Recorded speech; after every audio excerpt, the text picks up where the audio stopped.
Hey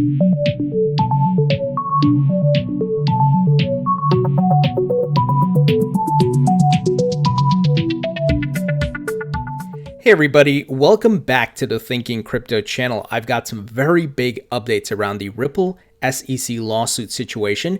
We have a former SEC employee who was a senior advisor on policy weighing in on this lawsuit, my friends. Very big update, and I want to go through the facts with you, what he put together, and why this is important. Before we do, go ahead and hit the thumbs up button. Leave a comment below and hit the subscribe button if you're new here. It helps support the channel and it doesn't cost you anything. Guys, before we jump into it, reminder that I interviewed Greg Kidd 3 weeks ago. He's an investor in Ripple and XRP. And you definitely want to listen to that interview because it gives you a lot of context. If you don't know about what's going on, it's very helpful. Link will be in the description. And of course, I've interviewed folks from Ripple before, such as Ripple's Craig DeWitt, as well as Adam Trademan, head of SBI Ripple Asia. So be sure to check out those respective interviews. So guys, Ripple's General Counsel, Stuart Alderati, tweeted the following. Some objective analysis on the SEC's complaint from Joe Hall, partner at Davis Polk, who was previously at the SEC in senior policy roles. So when you have people who've been at the SEC weighing in, that has weight. It carries weight, right? So before I go into the respective article that Joseph Hall wrote, I want to share what Stewart tweeted in addition to what I just mentioned.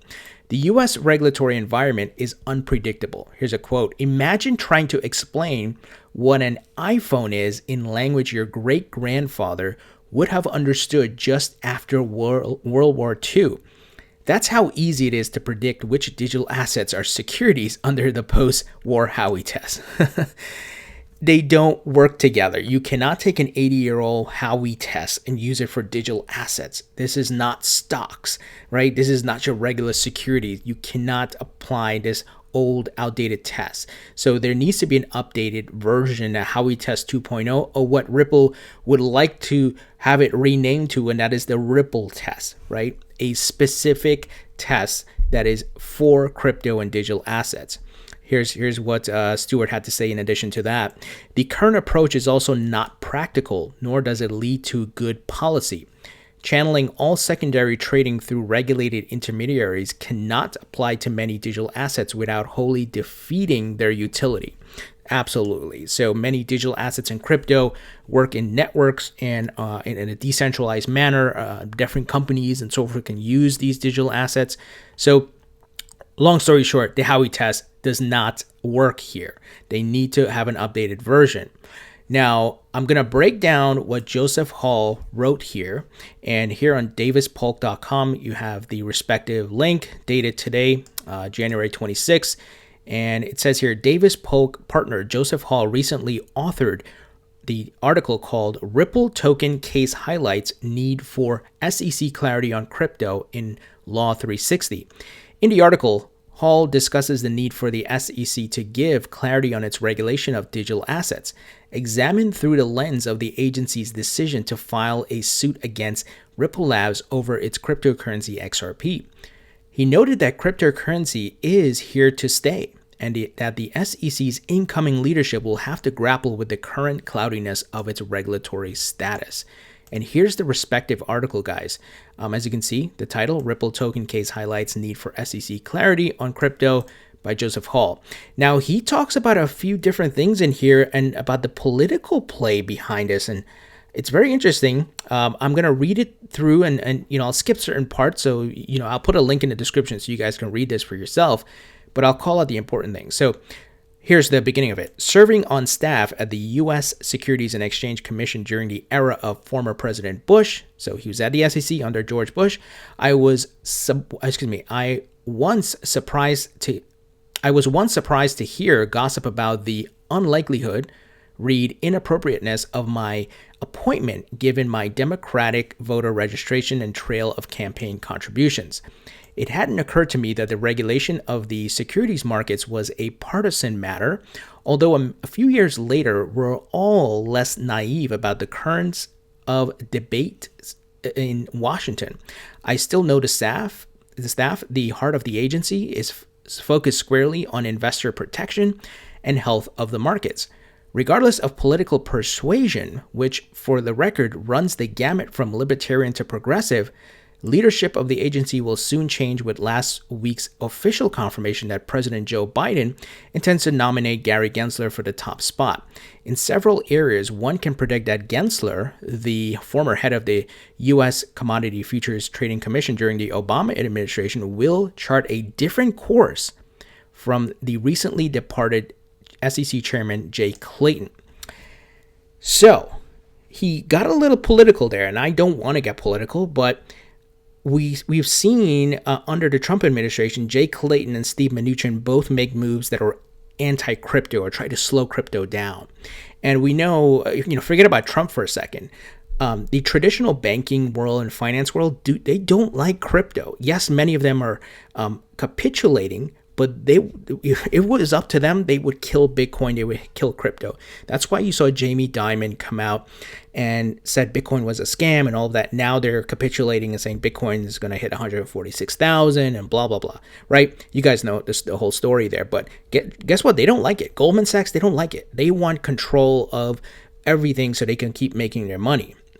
But crypto is disrupting, and we're seeing it's the way for the little guys to make money here, and in a more decentralized manner, right?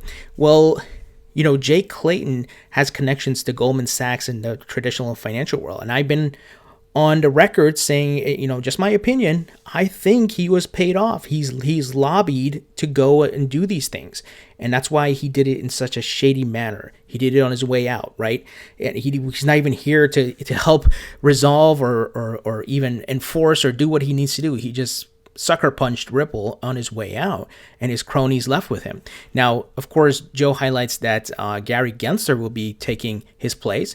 And Gary Gensler is a smart guy. He gets crypto. He teaches about Bitcoin and blockchain at MIT. So he's very smart and knowledgeable about it. Well, here's an article from just a couple days ago. Gensler clashed with SEC investor advice rule in sign of changes to come at regulator. If confirmed, he's likely to lead the market regulator in a sharply different direction from the one charted by his predecessor, Wall Street lawyer Jay Clayton. So Gensler is about to do a 180 at the SEC to change what Jay Clayton was doing. Could this include crypto? I certainly hope so. I certainly hope he brings a more crypto-friendly stance. Well, Joseph continues here in his article. With luck, the agency's heretofore skeptical approach to the regulation of digital assets or cryptocurrency will be one of them, particularly with the SEC's decision a day before Clayton's December departure, to file a suit against Ripple Labs over its cryptocurrency XRP. So once again, very shady. The man on his way out, this man did this. Clayton took charge of the agency in early 2017. This was about a decade after the invention of Bitcoin, amid the boom in initial coin offerings or ICOs, in which developers sold coins or tokens. That is, unique lines of software code, on the promise that these digital assets would play a role in a broader solution to a real-world problem, like how to keep track of ingredients in food manufacturers' supply chain or harness fallow data storage capacity at scale. You want to guess who he's talking about there? VeChain. And, if I'm not mistaken, Filecoin or SiaCoin. One of those, right? But you guys see the use cases, and if you may recognize with the coins that fix those respective issues. While many ICOs were centered on creative applications of nascent distributed ledger or blockchain technology, others seemed more aimed at separating investors from cash, with utopian claims about the wonders of the imagined ecosystem, which naturally would lead to appreciation in the cryptocurrency sold in the ICO. So look, we know there was ICO scams. Look, in every market, there's going to be scams. You can't stop that. The only thing you can do is put the laws in and regulation to help protect investors. That doesn't mean you throw away the baby with the bathwater, right? So to speak. You have to foster innovation. It's the same thing that happened in the early days of the internet. They were bad websites, right? And they had to be taken down, and then laws had to be put online. What could you put online, right? How do you prevent the wrong content and black market stuff and pedophilia and all that stuff, right? You guys get what I'm saying. We're all adults here. We get to put our thinking caps on. And the SEC is just not, well, Jay Clayton at least was not thinking that way. In other words, some ICO promoters were essentially selling speculative common equity in startups without first registering with the SEC. Despite being the nation's foremost protector of the investing public, the SEC lacks authority to police activity merely because investors risk a fleecing. A security must be present, and nothing in our Depression-era laws says that lines of computer code are securities. Absolutely.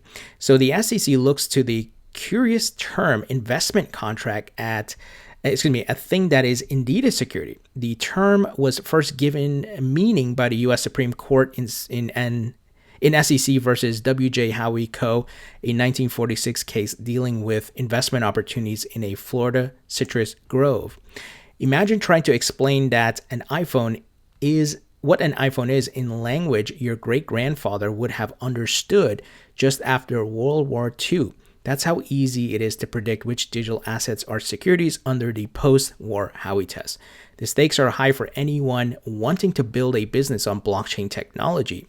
If in hindsight your digital asset is a security, you can expect SEC enforcement action along with fines, restitution, and liability that in a recent case against Telegram Group topped $1 billion. So of course he's continuing to talk about, look, this is not working, essentially, right? And you can't use this 80-year-old outdated Howey test on what's going on. So let me skip ahead here. Which brings us to the SEC's case against Ripple Labs, the securities law status of XRP, a digital asset used to simplify cross-border payments, was probably always going to be a tough call after Clayton's SEC first laid out its views on how to apply Howey to crypto. This came in a July 2017 report explaining why the agency declined to sue promoters of the DAO, a virtual organization embodied in crypto code and executed on a distributed ledger or blockchain. The SEC concluded that the DAO's promoters erred by not registering their digital asset with the agency before selling it to the public, as any issuer of a security must do. But recognizing the commission hadn't yet plainly articulated its views on digital assets, the agency noted that it had decided not to bring charges in this instance, but rather to caution the industry and market participants. By the same time the SEC issued its DAO report, XRP had been trading in the crypto markets for several years, and its creator Ripple Labs was a Silicon Valley wonderkind with a hefty private market valuation and a credible business model centered on disrupting the enormous market for interbank funds transfers. So here he mentions a year later that when Bill Hillman, the director of the SEC's Division of Corporation Finance, said in a speech that the popular cryptocurrency Ethereum might have been born a security but later morphed into a non-security. It was a fair bet that XRP would get the same treatment.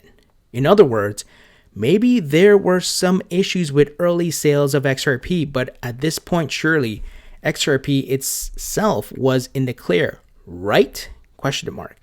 Absolutely.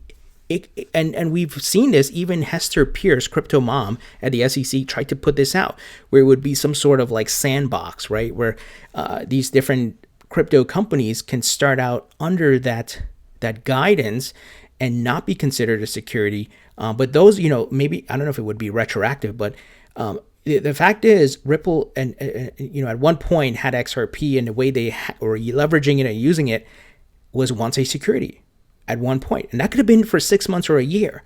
But over time, the network got decentralized, the XRP ledger, the different nodes. So now it's not a security. So the idea is the SEC should just say, okay, Ripple, pay the fine for that time. You're not a security. Move on with your respective innovation and doing what you're doing. So the SEC's decision to bring charges against Ripple Labs for ongoing sales of XRP is thus remarkable on several levels. First, the timing. The day before Jay Clayton steps down suggests the possibility of a rift among the commissioners, as opposed to a case everyone agreed had to be brought immediately in order to avert looming investor harm. I absolutely believe Hester Pierce was not on board with this. We know the former CFTC chairman Chris Giancarlo is not on board with this. Even Congressman Tom Emmer has come out publicly and said XRP is not a security. So Jay Clayton, the jerk that he is, did this on the way out. And the other commissioners are probably like, wow. And that's why even the enforcer who was working or would enforce this case has left too. I think there's a big rift there. Second, whatever one's views on the merits, before the news of the SEC's intentions broke, XRP traded with a market cap in the 25 billion to 30 billion range, meaning that any precipitous action by the SEC would surely result in heavy investor losses. Oh yeah. You guys know I hold XRP in my portfolio. It's my number one. It was doing really well, right? XRP was pumping to near 70 cents and so forth. And a lot of us, look, we all got wiped out to a certain degree, right? Now, XRP is still holding strong. It's still at the number 5 spot, even despite the situation. And I've been, pretty transparent that I have not accumulated any more XRP since the lawsuit. I'm still holding my XRP position, but I have not accumulated more since then, that situation, because I'm waiting to see what happens here. I want to be risk averse. So just keep that in mind. But I haven't sold, I haven't dumped. I'm still holding. It's still my number one, guys. So let me continue here. And he says, ending recently around 13 billion. So showing the drop here. Finally, and perhaps more interestingly to the securities bar, why on earth did the agency bring a case that was considerably less a slam dunk than its previous crypto enforcement actions? Barring a settlement, the Article 3 courts and not the SEC will ultimately say whether XRP is a security. There are plenty of digital assets with more tenuous use cases than XRP, any one of which might have better help the SEC etch its views into the federal case law before taking on a leviathan like Ripple Labs. And the commission does not have an unblemished record when it comes to defending its prerogatives in federal court. It has lost cases on its authority to regulate hedge funds, the reach of its regulation fair disclosure, and its ability to prescribe corporate governance standards, among others. A loss on the merits in the XRP litigation would epically damage the SEC's regulatory project when it comes to digital assets. Wow. This is certainly like the trial of the modern day, man. This is big. Perhaps we'll soon learn why the SEC acted against XRP when it did, but speculating over the SEC's motives shouldn't distract from the more important policy question that Gensler and the rest of the agency's incoming leadership will have to grapple with. Cryptocurrency is here to stay. If not in the US, then certainly in the rest of the world. Yep, XRP is not a security in other G20 markets. UK, obviously different countries in Europe, Singapore, Japan, and so on and so forth. So obviously he's coming out here saying this move is very short-sighted by the SEC, and it seems like some sort of weak move by Jay Clayton. I agree with him. And this guy was at the SEC. And he's not the only one who has come out against Jay Clayton. You guys know of Joseph Grunfest, who served as a commissioner at the SEC under Ronald Reagan. He came out. He wrote a letter to Jay Clayton talking about this is going to cost billions of dollar losses to innocent third parties like you and I who are invested in XRP. And of course, saying this is just why? Like, what are you doing, man? But it goes back to what I've been saying. Jay Clayton is heavily connected to Wall Street. It wouldn't surprise me if he got a call from the likes of a Goldman Sachs and saying, do it. Stop the likes of a Ripple and XRP, because we don't have our hands in it. I'm not saying that to create hyperbole or to gaslight you guys or something. This is, from my own research, we all know how money and politics works. We know how in bed the Wall Street is with the government, right? I think we've seen that. If you have a brain, if you've been reading up on politics and what's been happening in the United States for years, you know that.